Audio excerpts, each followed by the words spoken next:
வணக்கம் நண்பர்களே, வாங்க இன்றைய நாள் நம்ம வந்து ஒரு விவசாயியாக ஒரு நாள் என்னென்ன வேலை செய்கிறன்றது தான் நம்ம பார்க்க போகிறோம்.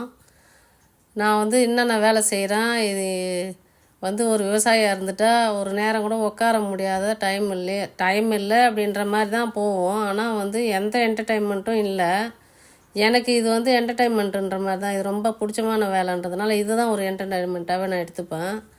ஆனால் உங்களுக்கு வந்து யாருக்குன்னா இந்த விவசாயம் பிடிக்குன்னா கண்டிப்பாக இந்த வீடியோவை தொடர்ந்து பாருங்கள். நம்ம காலையில் எழுந்துட்டோம், 6 மணிக்குள்ளே பாலை கறந்தாச்சு. பாலை கறந்துட்டு மாட்டுக்கு தவிடு வச்சுட்டு அப்புறம் இன்றைக்கி வந்து கொல்லையில் என்னென்ன வேலைலாம் நாங்கள் செய்கிறோன்றத வந்து நான் உங்களுக்கு சொல்ல போகிறேன். மாட்டுக்கு வந்து தீவன புல் அதிகமாக வளரல, அதனால் நம்ம வந்து மல்லிகைப்பூ செடியில் இருக்கிற புல்லே பிடுங்கி மாட்டுக்கு போட போகிறோம். இது ஒன்று. இன்னொன்று, நம்மளுக்கு வந்து கேவுர் நட்டுருக்கோம். கேவுர் நட்டது வந்து களை எடுக்க ஆள் வரேன்னு சொல்லியிருக்காங்க. அதனால் அதையும் நம்ம இன்றைக்கி பார்க்க போகிறோம்.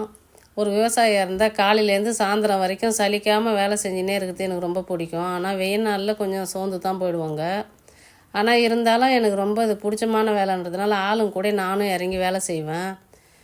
எனக்கு வந்து நம்ம தான் வேலை செய்யக்கூடாது, வேலைக்கு ஆள் வச்சுட்டோம் அவங்க தான் செய்யணும்லாம் கிடையாது. எனக்கு வந்து ரொம்ப பிடிக்கும் அவங்க கூட ஷேர் பண்ணி வேலை செய்கிறது, அவங்க பேசுகிறது, அந்த எளிமையான ஒரு வார்த்தையெல்லாம் காதில் வாங்கும்போது நம்மளுக்கு ஒரு நேரத்தில் வந்து ஜாலியாகவும் இருக்கும்.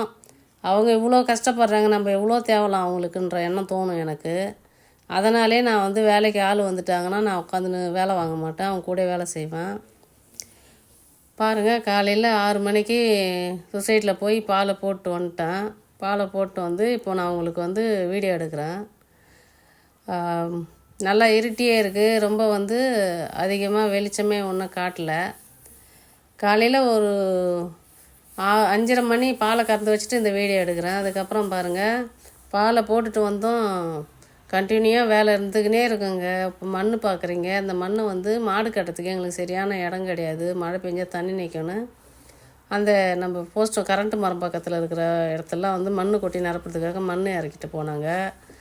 அப்புறம் வந்து இதுதான் நம்ம மோட்ரு கொட்டாய்க்கு ஷார்ட்ரு. இங்கேருந்து தான் நாங்கள் வந்து காலையில் மோட்ரு போடுறோம் பாருங்கள். மோட்ரு போட்டு டேங்க்கில் 2000 லிட்டர் டேங்க் தான் வச்சுருக்கோம். அதில் நம்ம வந்து டேங்க்கில் தண்ணி ஏற்றி வச்சுப்போம். ஏன்னா திடீர்னு கரண்ட்டு நின்றுச்சுன்னா என்ன ஆகுதுன்னு சொல்லிட்டு, தமிழ்நாடுனாலே மழை பெஞ்சால் காற்று அடித்தா உடனே கரண்ட் நின்றுடும். அதனால் நாங்கள் எப்பயுமே சேஃப்டியாக காலையில் ஏந்த உடனே பாலை கறந்துட்டு அடுத்த வேலையாக நம்ம மோட்ரு போட்டு வச்சுப்போம். அந்த தண்ணியை வந்து நாங்கள் எல்லாத்துக்குமே யூஸ் பண்ணுறோம். மாட்டுக்கு, எங்களுக்கு, சமைக்கிறதுக்கு எல்லாத்துக்குமே தான். மேலே டேங்க்கில் ஏற்றி வச்சுப்போம். குடிக்கிறதுக்கு மட்டும் மினரல் வாட்டர் போய் வாங்கிட்டு வந்து வச்சுருவோம். நாங்கள் அந்த தண்ணியை கூட சில நேரத்தில் குடிப்போம். ஆனால் நம்ம கையில் கொஞ்சம் டேஸ்ட் இருக்காது மக்களே. அதனால் நான் சொல்ல இல்லைங்களா, மல்லிகைப்பூ செடி நட்டுருக்கோம். மல்லிகைப்பூ செடியாக பில்லான்னு தெரியாத வளர்ந்து போச்சு. ஏன் அப்படி வளர்ந்துச்சுன்னா, நாங்கள் வந்து குருணையும் பேட்டம்பாக்ஸும் கலந்து அந்த செடி போடவே அந்த செடியாண்ட மட்டுமே பாருங்கள் எவ்வளோ அடர்த்தியாக புல்லு வளர்ந்து போயிருக்குதுன்னு. இப்போ வந்து எங்கள் அம்மாவும் நானும் தான் புல்லு பிடிங்கிட்டு இருக்கோம் மாட்டுக்கு. தீவன பயிர் போட்டால் தீவன பயிர் வந்து மாடு கொஞ்சம் கூட இல்லைங்களா, அதனால நாங்கள் கம்மியான இடத்துல போட்டிருக்கோம், எங்களுக்கு பத்தலை. அதனால் நாங்கள் ஒரு ஆளுக்கு ஒரு 1/2 மணி நேரம் 1 மணி நேரம் புல்லு பிடுங்கினாலே போதும், எல்லா மாட்டுக்கும் தேவையான அளவுக்கு போட்டுருவோம். அப்போ நாங்கள் வைக்கப்புல் வச்சுருக்கோம், காஞ்ச வைக்க வச்சு நாங்கள் அதை மேனேஜ் பண்ணிக்கிறோம். இதுதான் மக்களே, ஒரு நாளைக்கு நாங்கள் என்னென்னலாம் வேலை செய்கிறோன்றதை உங்கள்கிட்ட காட்டணுன்னு ரொம்ப நாளாக எனக்கு ஆசை. அதனால் இப்போ இவங்க வந்து வீடியோ போட்டுக்கின்னு எங்கேயும் வேலை செய்கிறாங்க, வெளிநாட்டில் இருக்கிறாங்க, இவங்களுக்கு என்னன்ற மாதிரிலாம் நீங்கள் நினைக்காதீங்க. நாங்கள் விவசாய குடும்பத்தில் பிறந்ததுனால 6 வயசுலேருந்து வேலை செய்யணும். இப்போத்தி பசங்களாம் ஸ்கூலுக்கு போகிறோமா, வீட்டுக்கு வந்து ஹோம்ஒர்க் பண்ணோமா அப்படின்னு தனித்தனி ஒரு விஷயத்தை பண்ணி கிடக்குறாங்க. ஆனால் எங்களுக்கு அப்போ கிடையாது. அது மாதிரி காலையில் எழுந்தவுடனே எல்லா வேலையும் முடிச்சுட்டு கழனிக்கு போயிட்டு வந்து தான் 9 மணிக்கு ஸ்கூலுக்கு போவோம். அந்த மாதிரி காலத்தில் வளர்ந்தவங்க நாங்களாம். ஓகே மக்களே, இப்போ நாங்கள் கேவுர் கழனியில் களை எடுக்கிறது தான் நீங்கள் பார்க்குறீங்க. நான் தான் வீடியோ எடுக்கிறேன் மக்களே. இது வந்து ஊடு பயிராக தான் கேவுர் நட்டுருக்கோம். இது வரைக்கும் நீங்கள் வீடியோ பார்த்ததில் நீங்கள் என்ன தெரிஞ்சுக்கினீங்க? ஒரு விவசாயியாக இருந்தால் உங்களுக்கு என்னென்னலாம் பிடிக்குன்றதை வந்து நீங்கள் கமெண்டில் சொல்லிட்டு போங்க.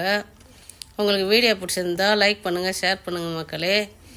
இப்போ வந்து நம்மளுக்கு வீடு கட்டுறதுக்கு கடைக்கால் எடுத்துருக்கோம், அதான் வண்டிலாம் வந்து நிற்கிது. ஓகே, பாய்.